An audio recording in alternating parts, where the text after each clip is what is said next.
Hey everybody, this is John, aka Chess Student, back with you again, welcoming you to my YouTube channel.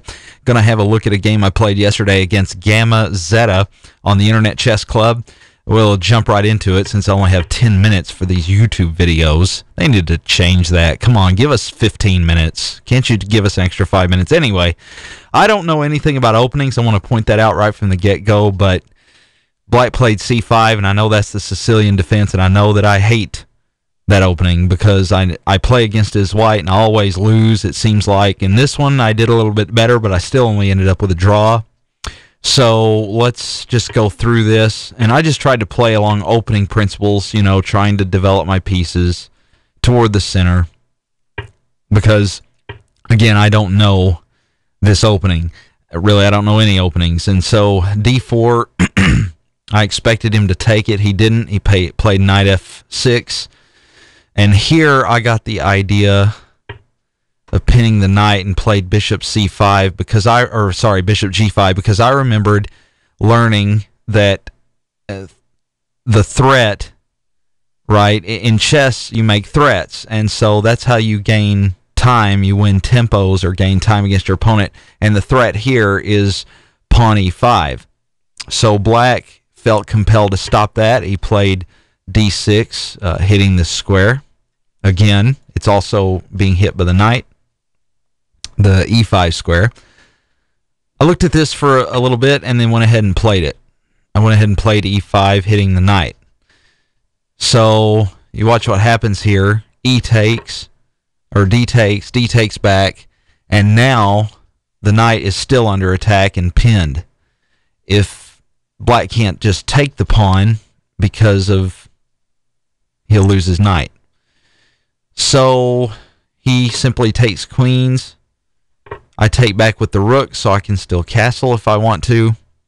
This knight on f6 is still under attack. So now he's got to do something about that. And he moves it to d7. Why d7? Well, let's back up.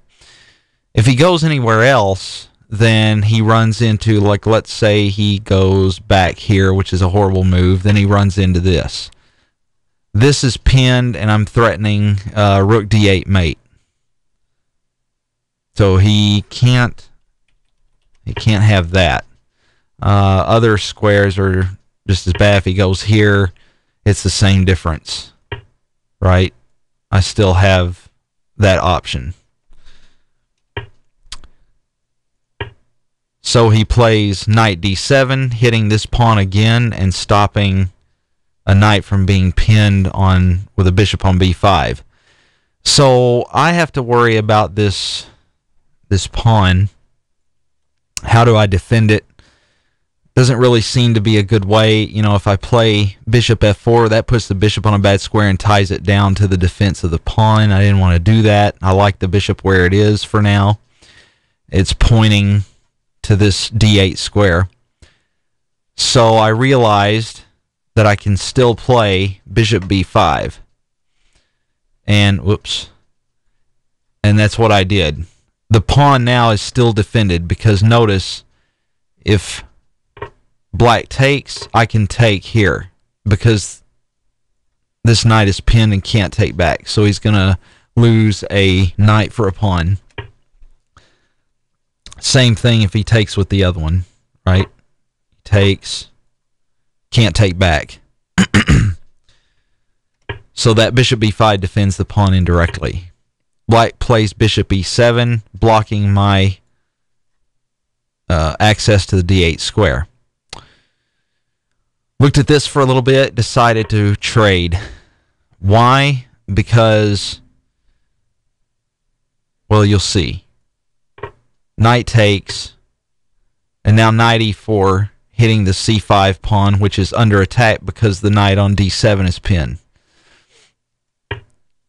Black lashes back against the bishop with a6.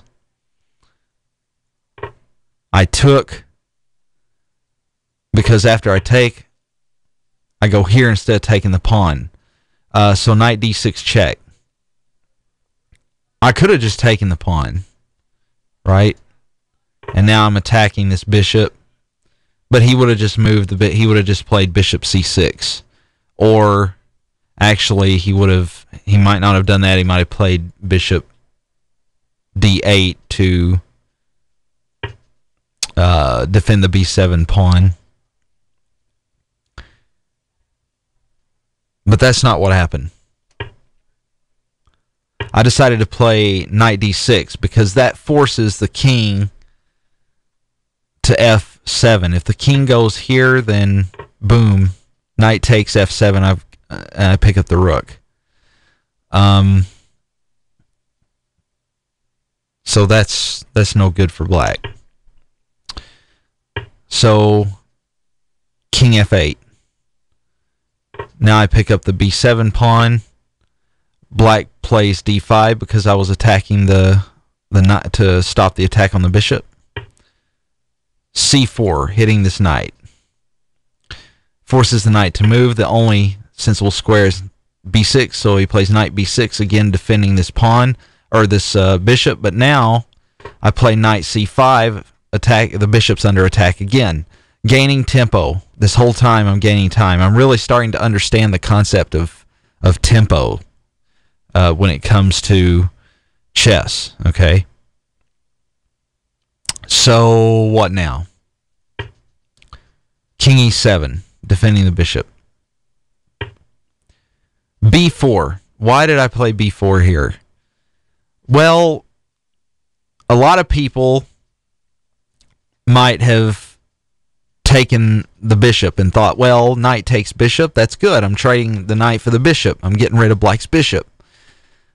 I don't like that, because look at this bishop. It's just sitting there. It's not doing anything. It's not attacking anything. It doesn't have anywhere good to go except, whoops, gotta use these arrows, except c6 here in a little while. It doesn't really, it's not doing anything. And this knight is as powerful as any bishop because it's on the fifth rank. It's on c5. It's protected. It can't be dislodged immediately, and it's causing, it can cause havoc. So why would I want to trade an attacking piece for a completely passive piece like this bishop on d7? So that's why I played b4. So now black does play bishop c6, hitting this knight. And in a sense, that knight is pinned because it's keeping the bishop from, doing things here. All right, so now I have a choice. This bishop is undefended. This knight is also undefended. How can I attack? Well, I could play knight d4.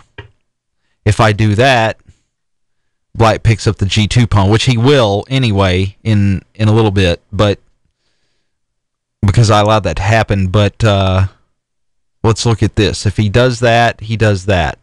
Sorry about that thing popping up there. I was checking to see how much time I got, and I don't have much. All right, so I didn't do that. I actually played rook d6, attacking the bishop. Rook h to c8, defending the bishop. And now I play knight d4, hitting the bishop again. So I'm picking up tempos. But now I think this is where I made a mistake, because bishop takes g2, picks up a pawn. I play rook g1. I get the pawn back, but not immediately, because now my rook's under attack. Easily gotten out of. Check. King. Now there's going to be a trade. I go ahead and take the bishop.